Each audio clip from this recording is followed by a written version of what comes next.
Isang mapagpalang araw sa lahat. Ako si Jamela at maligayang panonood muli sa Book and I. Ito ang programa na titingin sa iba't ibang mga libro at ang kanilang mga aral na tutulong sa ating lumago sa pananampalataya. Mula sa nakaraang kabanatang tinalakay natin, natutunan natin kung ano ang sinasabi ng mga talata sa Biblia tungkol sa kontekstualisasyon. Ngayon, magkakaroon tayo ng practical na aplikasyon ng ating natutunan mula rito. Samahan niyo kaming muli upang matuto mula sa aktibong kontekstualisasyon. Ang aktibong kontekstualisasyon, gaya ng pamagat, ay nagsasabi sa atin tungkol sa practical na pagsasagawa ng kontekstualisasyon. Ang pag-aaral tungkol sa kontekstualisasyon ay walang silbi kung hindi natin ito maisasagawa. Kaya't ang kabanatang ito ay sumasagot sa tanong na paano ng mga mambabasa. Ang aktibong kontekstualisasyon ay binubuo ng tatlong bahaging proseso. Una, pagpasok sa kultura. Ikalawa, paghamon sa kultura. At ikatlo, pag-apela sa mga tagapakinig. Tignan natin at pag-aralan ang mga ito isa-isa. Pagpasok at pag-aangkop sa kultura. Paano tayo papasok sa kultura? Nagsisimula ito sa pag-unawa at pakikiisa sa iyong mga tagapakinig at pagsasabuhay sa kanilang mga tanong, pag-asa at paniniwala. Sa pamamagitan nito, maaari tayong makapagbigay ng tugon na makabiblia at nakasentro sa Ebanghelyo sa kanilang mga katanungan na hindi lamang basta pagsasalita ng katotohanan, kundi ang katotohanan ay nagiging tugon sa kanilang mga katanungan. Ngayon, sa praktikal na paraan, ano ang dapat nating hanapin sa pagpasok sa kultura? Paalala ng may akda na kailangan nating alamin kung anong pamamaraan ng panghihikayat ang angkop.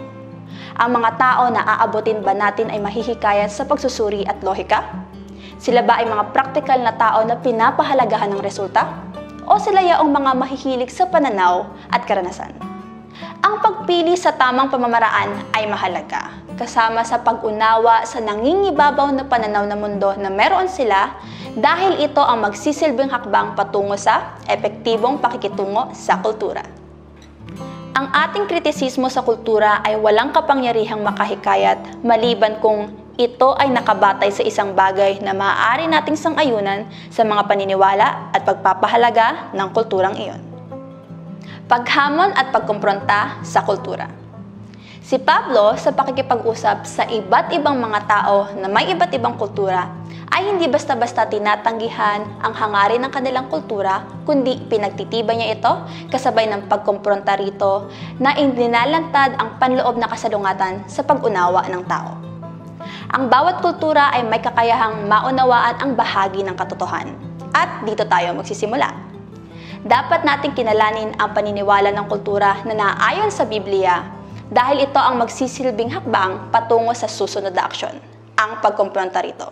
Muli, ang bawat kultura ay may kakayahang maunawaan ang bahagi ng katotohanan, ngunit hindi lahat nito.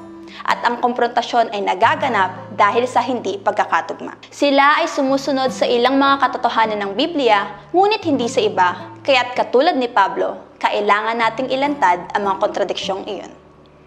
Pag-aapela at pagpapanatag sa mga tagapakinig. Panghuli, paano natin maaapela ang mensahe sa kultura? Matuto tayong muli kay Pablo. Ang apela ni Pablo sa kanyang mga tagapakinig ay hindi lamang upang tuligsain ang kanilang kultura, kundi ipinakita niya sa kanila na ang mga paraan kung paano nila isinasakatuparan ang mga hangarin ng kanilang kultura ay kabaliktaran sa kanilang inaasahan.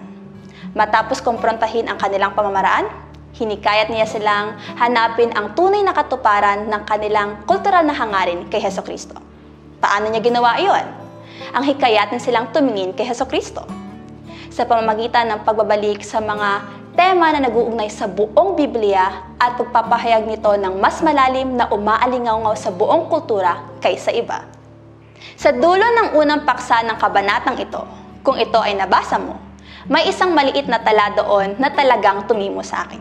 Sinasabi doon, maging isang uri ka ng tao na kahit hindi sila sumang-ayon sa iyo, makikita nila na ikaw ay maaari nilang lapitan tungkol sa ganitong mga bagay. Ang paggawa ng misyon at pagsasagawa ng kontekstualisasyon ay hindi isang madaling gawain. At bukod sa kahirapan nito, makakatagpo ka ng mga tao na patuloy na tatanggi sa katotohanan. Ngunit ang maliit na talang ito ay nagpapaalala sa atin na maging isang taong may karakter. Kahit na hindi sila sumang-ayon sa iyo, ipakita mo sa pamamagitan ng iyong salita at gawa na ikaw ay isang uring ng tao na handang makinig at muling sumagot sa kanilang mga katanungan at pagdududa. At ito ang kabanata na mayroon tayo sa araw na ito. Nawa kayo ay may natutunan at ang kapayapaan ni Kristo ay sumainyo. Muli, ito ang Book and I.